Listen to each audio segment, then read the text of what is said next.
diríamos que básicamente son tres ejes o tres líneas que debiera replantear el modelo de producción y de industria televisiva. Aunque bien es cierto que los países que primero han hecho el apagón analógico no están acometiendo estos tres retos, es el caso de Inglaterra o España, en el que ya hay estudios comparativos en el que se demuestra que no se están acometiendo. Pero por resumir mucho, yo creo que hay tres retos, ¿no? Uno, primero tendría que ver con contenidos, en el sentido de que se supone que las tecnologías digitales ofrecen otro modo de narrar y también de consumir. La promesa que había hecho en su momento el vídeo, que había hecho también en su momento la televisión por cable, hoy día con las tecnologías y soportes digitales permitiría un mayor acceso y por tanto una posibilidad de interacción, y de algún modo esto obliga a reconfigurar los contenidos. Se ha hablado de que la televisión digital terrestre permite diversificar y ampliar considerablemente la oferta audiovisual. La mayoría de países que están adoptando la TDT, de momento, lejos de diversificar, han tendido a una mayor homogeneidad en términos de pluralismo cultural, de oferta de formatos, de géneros y de contenidos. Y por tanto los contenidos es un tema a discutir que no están explorando los principales operadores privados y los públicos en un proceso de pérdida de peso industrial tampoco, pero obligaría a una reformulación de los modelos de narrativa, los modelos de construcción de esos contenidos y de interacción con los públicos.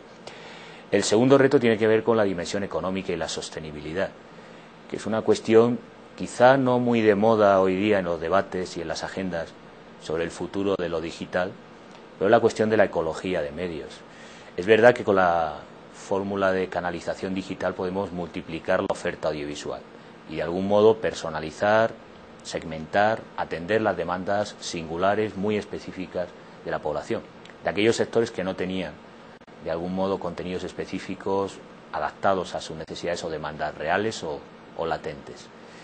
Pero lo que nos encontramos es que la viabilidad económica de un modelo sostenido sobre los criterios de mercado, no solo porque hay un proceso de migración de la televisión a nuevos canales y soportes mucho más interactivos, sino también porque de algún modo el no explorar, como decía, los contenidos, nuevas formas de narrativa, de producción de esos contenidos, está llevando a una deserción de las pantallas de las audiencias. El problema es que el número de canales en términos de ecología no se puede multiplicar así linealmente. Decía Abraham Maltz que el único capital que tiene el hombre es el tiempo. Y no es, por mucho que hablemos de la virtualidad, no es un tiempo acumulable, no es un capital reproducible. El tiempo máximo de consumo de imágenes, de contenidos audiovisuales, de televisión, de las audiencias es limitado. Y si se multiplica la oferta, solo hay una fórmula, que es la concentración. Y a ese modelo estamos yendo en España, que se ha implantado a pesar de las demandas del sector privado, que querían más canales porque lo permiten, criticando incluso el dividendo digital para sacar el máximo rendimiento a la posibilidad de canales y de oferta que tenía la televisión digital terrestre. Hoy día se ha demostrado que es insostenible. Económicamente es un problema que hay que discutir en términos de qué oferta. De momento lo están haciendo los operadores públicos, las televisiones locales y autonómicas de propiedad estatal están planteando sinergias de colaboración para compartir plataformas múltiples con el fondo, con la idea básica de poder hacer sostenible económicamente a medio y largo plazo en esta estructura de mercado. Con un valor añadido, y es que el proceso de la televisión digital terrestre, como sucedió con el satélite, como sucedió con el cable, ha incrementado la posición dominante de la industria audiovisual, fundamentalmente estadounidense, y en parte más lejano el peso de la industria audiovisual canadiense y la japonesa, mientras que nuestros países iberoamericanos se encuentran con una dificultad de competir en este mercado que permite a bajo coste importar más contenidos audiovisuales. Por tanto, la sostenibilidad, la ecología de cuántos medios necesitaríamos, aunque el espectro y el canal de más posibilidades, es un reto que creo que hay que replantear porque se está observando que económicamente no es sostenible, salvo que vayamos a procesos de concentración, como estamos observando, intensísimos, que terminan restando pluralismo y diversidad de contenidos, formatos y géneros en la oferta audiovisual. Y el tercer reto, que creo que es el primero, el estratégico, y que no se ha planteado en la convergencia o apagón analógico, al menos en la Unión Europea, y por lo que conozco en parte en Latinoamérica, muy parcialmente, es el papel de la ciudadanía. ¿Qué derechos otorga la televisión digital terrestre en términos de acceso y participación? ¿La televisión a la carta es solo un discurso o se traduce en que tenga más participación la audiencia en la coproducción y contenidos, que es una utopía, una reivindicación que el pensamiento crítico latinoamericano hizo suya de la década de los 60? Si hay que pasar del acceso al discurso de la participación y la cogestión. Y los derechos ciudadanos no se están planteando adecuadamente cuando hoy día la tecnología posibilitaría esos desarrollos.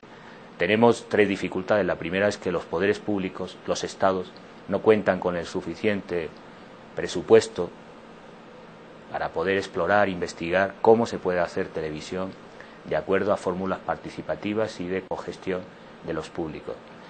El segundo reto es que tienden a desaparecer estos operadores públicos, salvo algunos países como el caso de Latinoamérica. En Europa claramente tienden a la desaparición por política de la Comisión Europea o de los Estados miembros. Por tanto, tampoco los operadores públicos, las grandes televisiones como la BBC, están explorando, haciendo investigación aplicada sobre las posibilidades que ofrecen de la participación de los públicos en la coproducción de los contenidos y del gobierno de lo digital en el espectro audiovisual. Y la tercera dificultad fundamental es que hay una cuestión latente, muy indirecta, que tiene que ver con el proceso de convergencia digital. ¿Hasta qué punto la televisión pierde peso frente a Internet y, vinculado a ello, qué papel van a tener los derechos de propiedad? Los compromisos que tienen los países signatarios de los acuerdos de la Organización Mundial de Comercio limitan mucho las posibilidades de modificación de contenidos. Una telenovela, las posibilidades que tiene el público de alterar la historia, de modificar los personajes, la narrativa. Porque la mayoría de países han firmado y defienden un concepto de derecho a propiedad intelectual originario de Estados Unidos que perjudica nuestra posición. Y algunos pensamos, en ULEPIC y en otras asociaciones académicas, que uno de los ejes de debate, de lucha del futuro de la audiovisual, de la televisión digital terrestre y en general de la comunicación, es reivindicar los derechos de propiedad y cuestionar estos modelos. En Europa algunos investigadores lo están cuestionando para cortar los derechos y para posibilitar lo que se está haciendo en Internet, y por eso las nuevas generaciones están migrando a Internet, pues porque pueden editar, cortar, montar. En fin, estamos en la era del montaje y eso presupone reformular los modelos de producción de contenidos audiovisuales y también los derechos que se han santificado en organismos internacionales y que la mayoría de los Estados miembros han firmado, son países signatarios de un modelo regulador de obligaciones en la comercialización del audiovisual internacional que perjudica claramente a aquellos que tienen una posición periférica o subalterna en los mercados internacionales. Pero es que además el futuro de la televisión y de las nuevas tecnologías van en dirección contraria, van a la coproducción, a la creatividad, a la posibilidad de apropiación de los contenidos por parte de los usuarios. De tal manera que estos retos se tendrían que acometer y, por tanto, el debate en la agenda pública en nuestros países de los derechos ciudadanos, en términos generales, yo no aislaría solo la televisión digital terrestre, sobre el audiovisual, sobre la comunicación. En la era del acceso, toda la regulación de los Estados se basaba en una premisa: la escasez de ondas, la escasez de frecuencias, por tanto, la limitación y el derecho prerrogativa del Estado para administrar este bien público y escaso. En la era de la abundancia y de la accesibilidad, debiéramos reformular los derechos y la participación de los públicos en este escenario.